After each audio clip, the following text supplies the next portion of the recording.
right up and get your products over here. The black market. This guy speaks softly, but carries a big brick on a stick. His name is Nathan Fronczak of Slaughterhouse Studios. Hey, Nathan, what's happening? Nothing much. Just here talking with you. All right, then. We're off to a great start. Well, hey, look, how long Slaughterhouse Studios been around? Really went into prop building in 2014. Me and a friend of mine, he ran a haunted house, and guy got together with him, and we had gone to the Trans World Trade Show a few times in prior years. And we had been building a lot of our own stuff, but in 2014, we decided to actually make it an official business.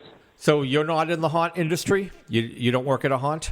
No, I helped my friend out. He ran his own haunt a few years ago, a couple years back. He actually merged with a bigger haunted house in the area, and so that's what he's doing now, and I help out over there. But when he started his haunt, back in the early 2000s, I started with him and helped him build that haunt up. And it's not like we're a big to-do. We're not a big company. It's just a little mom and pop. It's basically me and my wife, and sometimes my kids they'll help prime and prep paint. But they're still a little young, so. Now, but you keep fairly busy. The business is good, isn't it? Oh yeah, I mean it's not bad. There's it seems like year after year there's a lot more competition out there. There's a lot of YouTube videos on people showing how to make your own props, and there's a lot of do-it-yourselfers and a lot of new companies that are popping up here and there, and it makes it a tough market. But I have no complaints. Now Slaughterhouse Studios isn't the only thing I do. It's kind of like my part-time job. Probably about 50% of my time gets invested in Slaughterhouse Studios, whereas the other half of my time gets invested in other job ventures that I'm into. Well, but and haunted house stuff is seasonal as well. I mean, you start getting a lot of orders in October or September and October. So I really have to gear up for that, and that's where I start settling down on my other job aspects. I run a excavating business, and I also do some auto repair work. Work for a repair shop occasionally when he gets booked up during September and October, and after big trade shows, and gearing up for big trade shows. I focus on the haunted house stuff. So it's really a seasonal business for us. If we could tell people anything, it's don't wait until September to place orders. It's definitely better to order it ahead of time. Now, our normal turnaround time for our website is about 3 days. Usually takes us 3 business days. Yeah, 3 business days to have a prop shipped out. Now, shipping, just depends. We ship most of our stuff through UPS. Sometimes, occasionally, we go USPS, depending on cost, where it's going, and the size of the item. As far as during season or peak business, like during September and October, usually our turnaround time is about 6 business days, unless you're ordering a large order, multiple items, especially similar items. We only have 1 mold for each item, so and curing time, you have to pour a mold and then wait for that item to cure before you can pour another one. So that causes a delay sometimes. Yeah. Before we get too deep in the weeds, let's just make sure that if anybody who's listening to this doesn't know Slaughterhouse Studios, give them just an overview of your selection of wares. Our products, we primarily do handheld weapons. Some weapons are motorized, some are audio, some are both, and some are just static.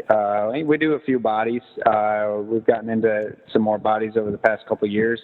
We started as a weapons company, making over-the-top weapons, and like you said, the brick on the stick. That's one of our biggest props that actually put us on the scene.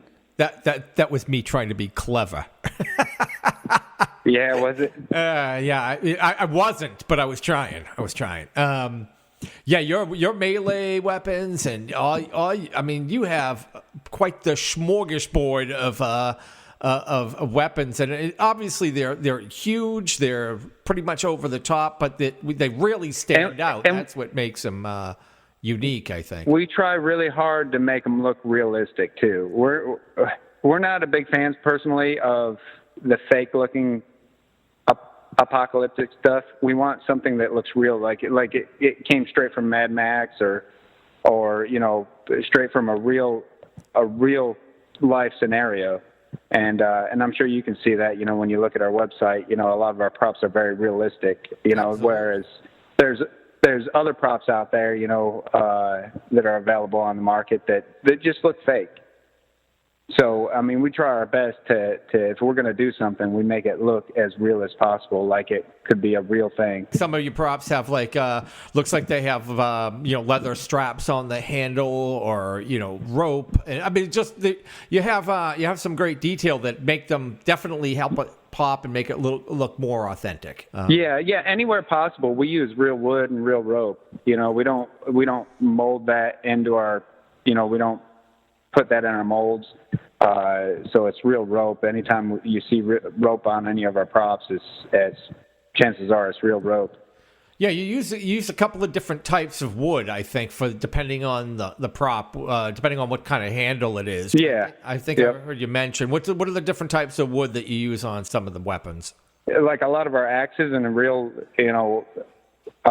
weapons that are actually look like real hand tools, like axes and sledgehammers and stuff. We use real oak handles that we buy them in bulk and get a decent price on them.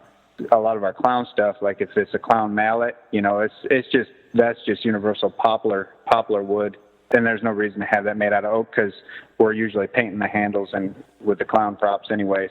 We talk about some of your other big, more popular or the bigger sellers. Oh, I guess the Mayhem. It's a giant saw blade on an axe handle. That's a real popular one. I mean, that's pretty over the top, and it looks like it's a big saw blade tied onto a wooden handle.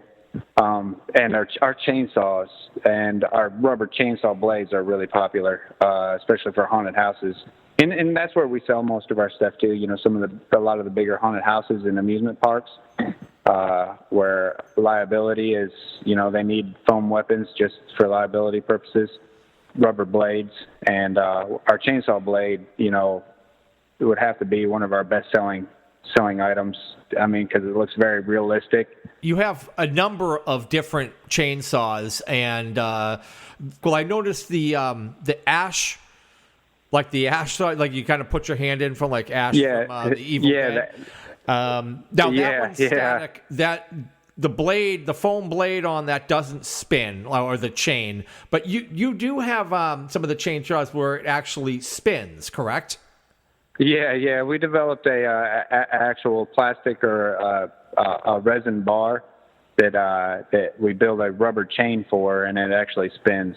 Now we can put that. We've actually done a lot of custom props, and we get custom orders all the time where people want us to put a spinning blade on something that we haven't done before, and so we take our chainsaw blade that has a spinning rubber chain, and we can incorporate that into a lot of arm attachments or other props.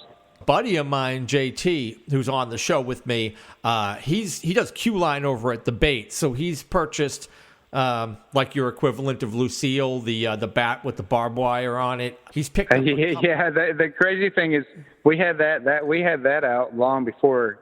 I know before the Walking Dead actually came up.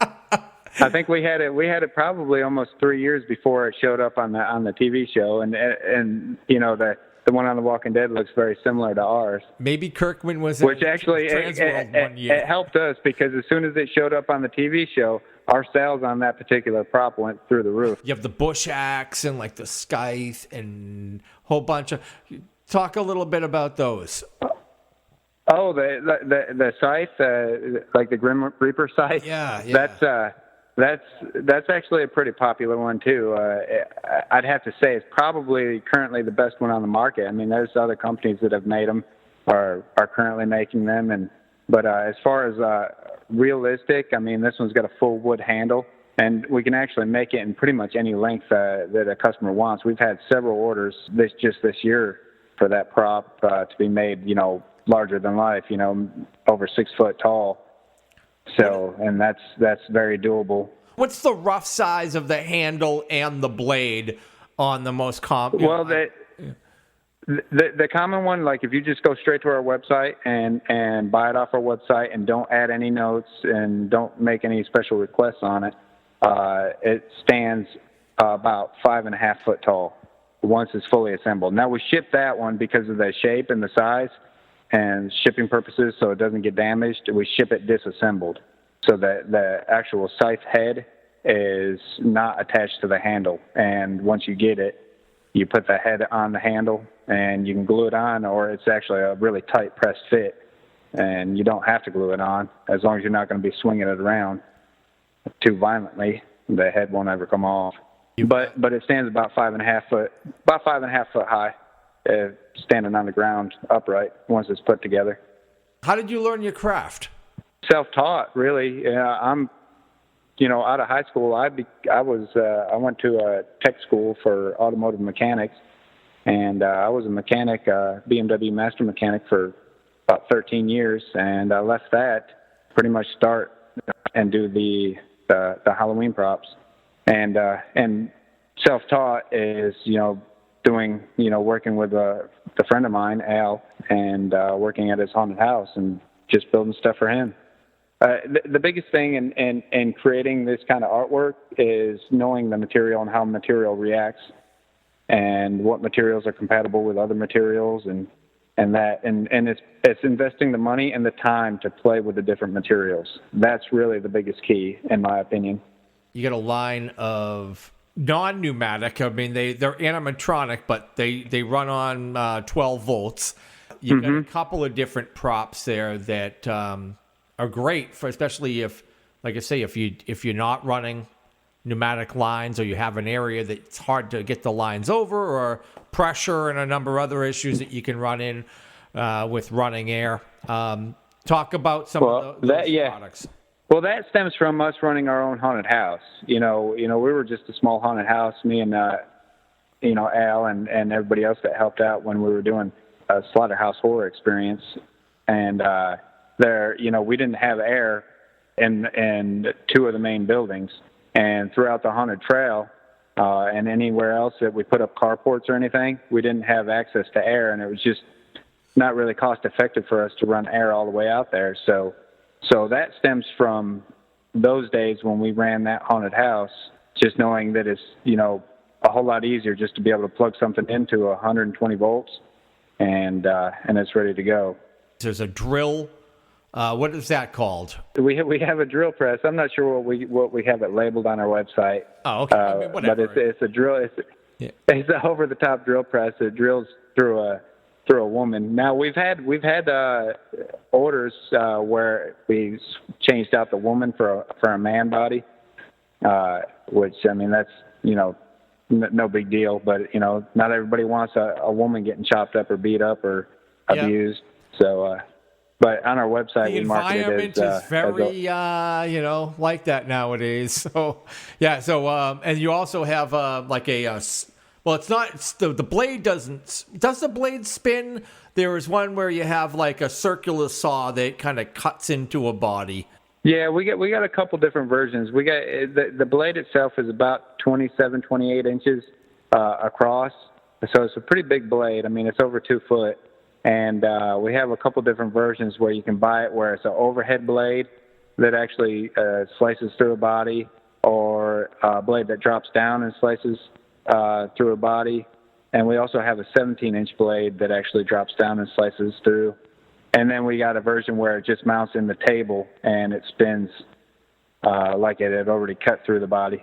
You also have a couple of smaller animatronic props as well. Oh, are you talking about? We got a dog, a cat, and a spider. Yeah, you can put them down feet level. You've got a little, what do you call them, like demon dog? And those are kind of cliche. Those have been around. Little props like that have been around for ages, and it's just something that we wanted to do, to have our own. You have an electro chamber. We got a woman in a I guess a half circular, kind of like a cryo chamber looking device, and she gets electrocuted. She's in there shaking around, screaming, and we got a strobe light on her. Nothing too fancy, but it's another one of those that runs off. It's a 12-volt prop, but you plug it into the wall. It's got its own power inverter, that converts 110, 120 volt, wall outlet power into 12 volts, and the whole system runs off of the 12 volts. And we also got the aliens. So the aliens started. We got contacted by a gentleman. I think in New Jersey or New York City. Can't remember, but doing an escape room, and he wanted an alien with some drop panels on the side of the cryo chamber. And so we made him an alien, and thought it'd be fun to make a couple different ones. So we made a few different ones, and the coolest thing, now that we're talking about the aliens, I took a life cast of my oldest son and used his body because he's really skinny, kind of tall and lanky, and turned his body into an alien body, put an alien head and hands and feet on him. Normally, a lot of our life casts we always, pay our models, and but they were my own kids because I did a life cast of my two boys. Payment for them was a trip to Chuck E. Cheese, just Dad and them, spent the whole day together at Chuck E. Cheese. That's a bargain. So they were more than, yeah, they were more than happy to do it, and they were troopers. I mean, because I don't know if you know much about life casting, but I mean, you got to lay there for a few hours while the silicone dries, and after the silicone cures, you gotta get a hard shell put over it. So you got to hold still this whole time. Kind of intense. Especially for a kid. Young kids, not, yeah. Now the whole process, because they were young kids, we didn't do the whole process in one time. We did sections. We did sections of their body at a time, and then after I did those life cast sections, then I made fiberglass copies of their bodies and seamed them together, and then made a final mold off of the fiberglass body. You took it easy on him then. I think my youngest boy, he sat there the longest because he was the first one that was willing to do it. He was all about going to Chuck E. Cheese. So he was jumping for joy and wanted to do it. And he actually fell asleep. And I did most of his body in the first session. And it took about an hour and 45 minutes. But he fell asleep, so he didn't know what was going on. Outside of the melee weapons, which people use as accessories for the costume, you actually do full costumes. How many different costumes do you have? Well, as far as full costumes, we don't go overboard on the full costumes. There's some companies out there doing some great full costume stuff, and I'll be the first to tell you that we're not the best with a sewing machine.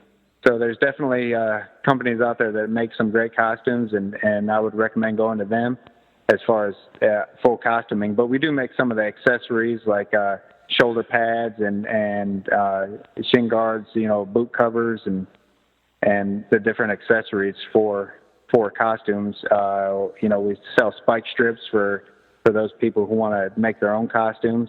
They're foam spikes that you can glue or stitch or put on any kind of costume that you want. But as far as costumes go, we're kind of more of an accessory to the costuming side of things. All right. So if people want to go and check out all your products, every single thing in your product line, where do they go? Slaughterprops.com, SLAUGHTERPROPS.com. On average, your turnaround for a product is from order to shipping is about 3 days. From the time you order it, especially our weapons, pretty much all our static weapons are 3 days turnaround time. We keep everything in stock to make them. Now, we do allow for customization. Like, let's say you want a little bit of a different, if you want more blood, you can specify that when you check out. There's an option to leave us a message. Sometimes on our website, we don't offer different type of tape options.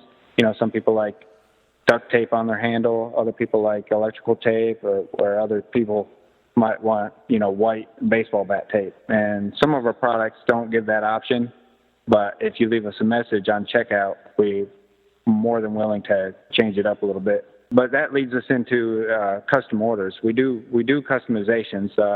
Sometimes we have to charge a little bit more depending on how much more work is going to be involved in the paint work, like clown. Sometimes the clown stuff takes a little bit more time with the painting process. So usually it's a $15 charge to do any kind of clown work or clown paint scheme. But custom orders, you'd need to contact us. The best thing to do is to call us or email us and let us know what you're looking for. I'll tell you, man, you're killing it. The detail and the selection, you've got a great business, and I think your stuff is amazing. And if you haven't checked it out and you didn't see him at Transworld, go over to slaughterprops.com right now. Go peruse the selection. Place an order early. Don't wait till September. Don't wait till October. Don't make him scramble at the last minute for you. All right, Nathan. Anything else you want to throw in there, or?